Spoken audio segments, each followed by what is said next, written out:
बिस्मिल्लाहिर्रहमानिर्रहीम। अस्सलामुअलैकुम। Welcome to my YouTube channel. आज हम बना रहे हैं बहुत ही मज़ेदार ओरियो मिल्क शेक, जिसके लिए हमने यहाँ पर 2 ग्लास मिल्क ले लिया है, ओरियो बिस्किट्स लिए हैं, 1.5 टेबल स्पून न्यूटेला ली है, 1.5 टेबल स्पून शुगर ली है। आप अपने टेस्ट के मुताबिक भी ले सकते हैं। और आखिर में इसमें जाएगी 2 टेबल स्पून वनीला आइसक्रीम। अगर आप चाहें तो चॉकलेट आइसक्रीम भी डाल सकते हैं। ब्लेंडर में सारी चीज़ें डालेंगे।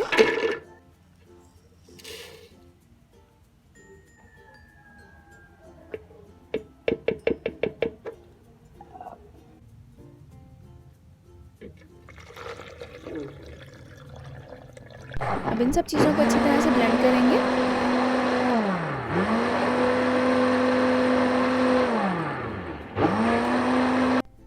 बाकी बचा हुआ आधा दूध इसमें ऐड कर देंगे।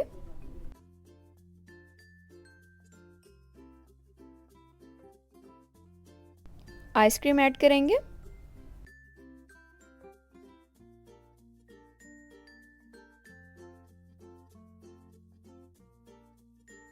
मिल्क शेक तैयार है। अब इसको ग्लास में निकाल लेंगे।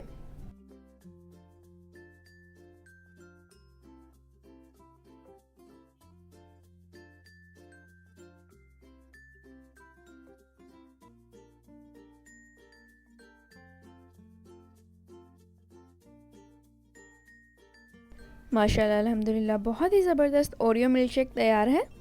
अगर आपको इसकी रेसिपी अच्छी लगी हो तो इस वीडियो को लाइक करना और दोस्तों के साथ शेयर करना बिल्कुल ना भूलिएगा। अगर आपने अब तक मेरे YouTube चैनल अराई फूड प्लस को सब्सक्राइब नहीं किया तो जल्दी से जाएं और सब्सक्राइब करें। साथ में दिए हुए बेल आइकन को भी प्रेस कर दें ताकि मेरी नई आने वाली वीडियो आप तक सबसे पहले पहुँचे। अल्लाह ताला हम सबको अपने हिफ्ज़-ओ-अमान में रखे। इसी दुआ के साथ अल्लाह हाफिज़।